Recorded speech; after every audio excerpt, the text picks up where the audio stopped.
उत्तर प्रदेश पंचायत चुनाव को लेकर इलाहाबाद हाईकोर्ट की लखनऊ बेंच ने बड़ा और सख्त रुख अपनाया है। पंचायत चुनाव में हो रही देरी पर कोर्ट ने राज्य सरकार से जवाब मांगते हुए संबंधित रिकॉर्ड तलब कर लिए हैं। अदालत ने साफ कहा है कि तय समय सीमा के भीतर पंचायत चुनाव कराना सरकार की वैधानिक और संवैधानिक जिम्मेदारी है। अब इस मामले की अगली सुनवाई 11 अगस्त को होगी। आखिर हाईकोर्ट ने क्या क्या सवाल उठाए और सरकार ने देरी की क्या वजह बताई, देखिए हमारी ये खास रिपोर्ट। उत्तर प्रदेश में पंचायत चुनाव को लेकर चल रही अनिश्चितता के बीच इलाहाबाद हाईकोर्ट की लखनऊ बेंच ने राज्य सरकार से कई अहम सवाल पूछे हैं। अदालत ने चुनाव में हुई देरी पर सख्त टिप्पणी करते हुए कहा कि पंचायत चुनाव समय पर कराना सरकार की कानूनी जिम्मेदारी है और इसमें अनावश्यक देरी स्वीकार नहीं की जा सकती। जस्टिस राजन रॉय और जस्टिस मंजीव शुक्ला की खंडपीठ ने इस मामले की सुनवाई के दौरान चुनाव प्रक्रिया से जुड़े रिकॉर्ड तलब किए हैं।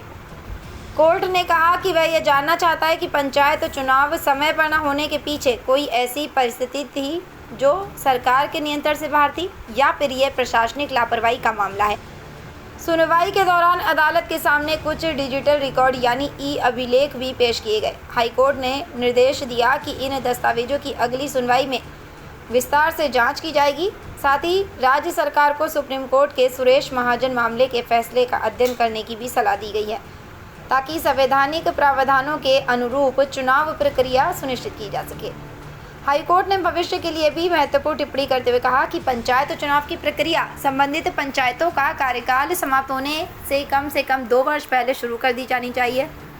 हाईकोर्ट ने भविष्य के लिए भी महत्वपूर्ण टिप्पणी करते हुए कहा कि पंचायत चुनाव की प्रक्रिया संबंधित पंचायतों का कार्यकाल समाप्त होने से कम 2 वर्ष पहले शुरू कर दी जानी चाहिए।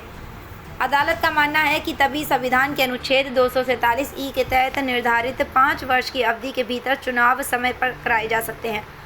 कोर्ट ने यह भी कहा कि मौजूदा मामले में सरकार ने मई 2025 के चुनाव प्रक्रिया शुरू करने का दावा किया था, लेकिन इसके बावजूद पंचायतों का कार्यकाल 26 मई 2026 को समाप्त हो गया और समय पर चुनाव नहीं हो सके। वहीं राज्य सरकार ने हाईकोर्ट में चुनाव में देरी के पीछे 2 प्रमुख कारण बताए हैं। पहला, पिछड़ा वर्ग आरक्षण तय करने के लिए राज्य स्थानीय निकाय समर्पित पिछड़ा वर्ग आयोग का गठन और उसकी संस्तुतियों की प्रक्रिया। दूसरा, राज्य निर्वाचन आयोग द्वारा अंतिम मतदाता सूची का प्रकाशन 10 जून 2026 को निर्धारित किया जाना चाहिए। सरकार का कहना है कि इन 2 कारणों की वजह से तय समय सीमा के भीतर पंचायत चुनाव कराना संभव नहीं हो सका। दूसरी ओर जनहित याचिका में इस पूरे मामले पर संवैधानिक सवाल भी उठाए गए हैं।